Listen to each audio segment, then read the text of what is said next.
तो हमारे अजमेर में सही बताऊं तो अब जाके बारिश शुरू हुई है, वो भी लगातार आई है, रिमझिम चल रही है।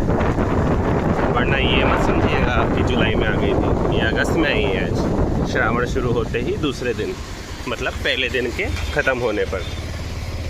और ये हमारा चल रहा है पंचशील नगर का एरिया।